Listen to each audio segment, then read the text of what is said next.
Good morning, everyone. I'm going to do a quick video here on how to use the bow tie method to find the trig function of any angle. And the first thing I want to come back to is this idea of a reference angle. And I had told you that we always draw these reference angles so that they are touching the x-axis. Well, what happens is if you draw all four of them at once, which we will never use all four of them at once, you get something that looks like a bow tie, all right? And so that's why this method is called the bow tie method. Now, what I want you to notice is that on these triangles, the x value here is positive, the y value here is positive, but the y value here is negative.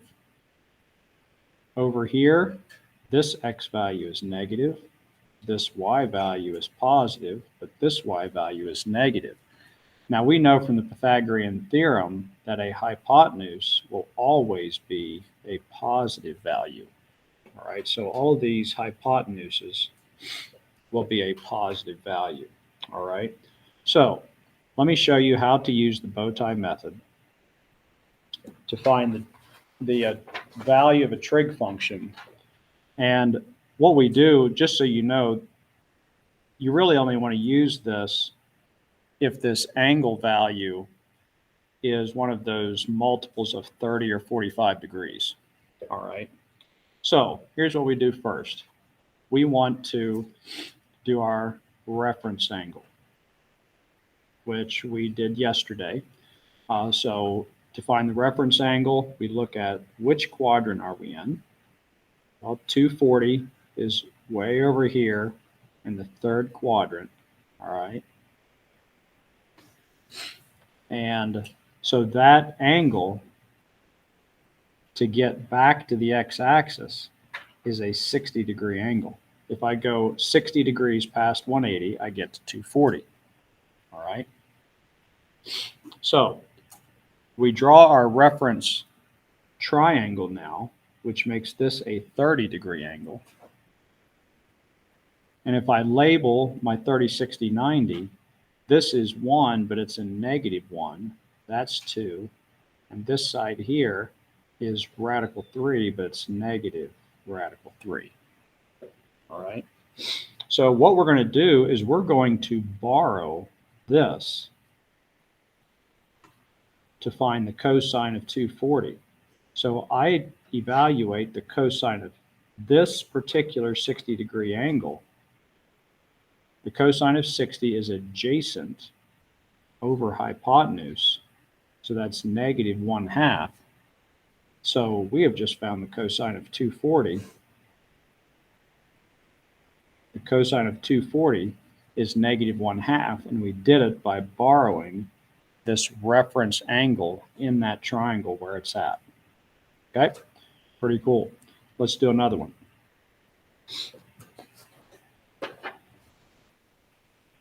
How about the sine of 315 degrees? All right. Well, we're now in the fourth quadrant.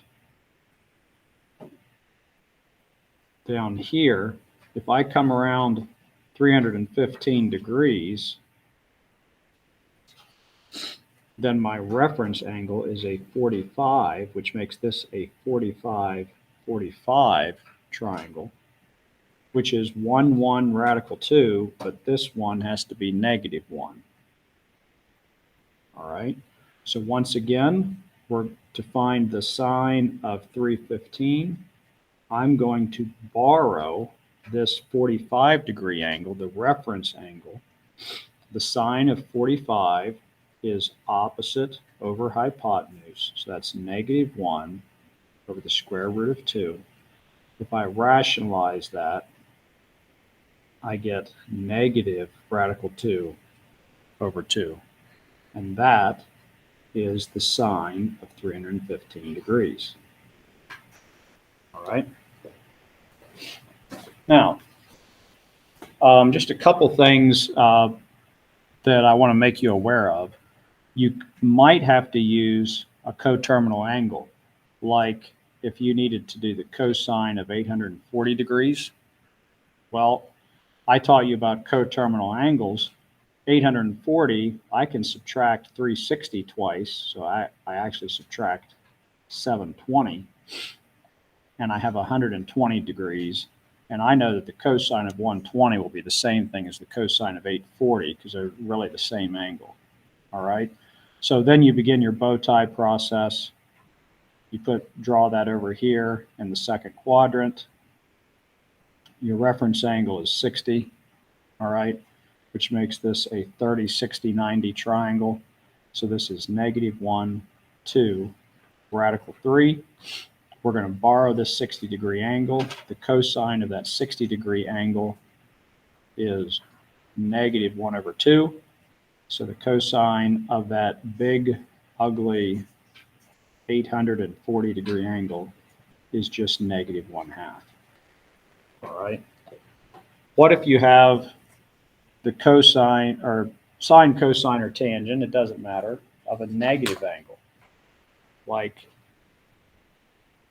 the tangent of -135, let's say?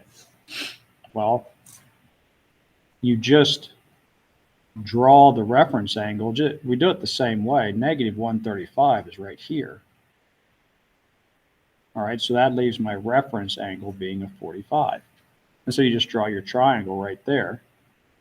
Okay, this is a 45, 45, 90. This is -1. This is -1. And we borrowed this angle right here. The tangent of that 45 is opposite over adjacent, -1 over -1. So the tangent of that -135, sorry, I left off my negative there, is +1. All right. The last thing I want to point out to you is that when we talk about the bow tie, we cannot use it for 0, 90, 180, or 270. So first, for sine of theta, the sine of 90 is 1. And that's also, remember, pi halves. The sine of 180 is 0. The sine of 270 is -1. And the sine of 0 and the sine of 360 are both 0. All right, and it just keeps repeating itself. So that's for sine. For cosine, all those values are just turned to the right 90 degrees. So the cosine of 0 is 1. And then the cosine of 90 is 0. This one is -1. And this one is back to 0. All right.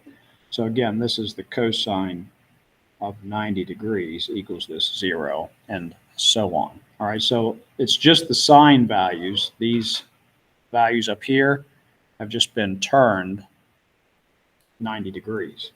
All right. And lastly, for tangent, because tangent is also defined as sine theta over cosine theta, anywhere that cosine is 0, tangent is going to be undefined. So that means the tangent of 90 and the tangent of 270. Now remember, 90 is the same thing as pi halves. 270 is the same thing as 3 pi halves. But at those two locations, tangent is undefined. The tangent of 0 is 0, and the tangent of 180 is 0. And that gets you started on finding the trig functions of any angle using the bow tie method. And we will stop our recording there for today.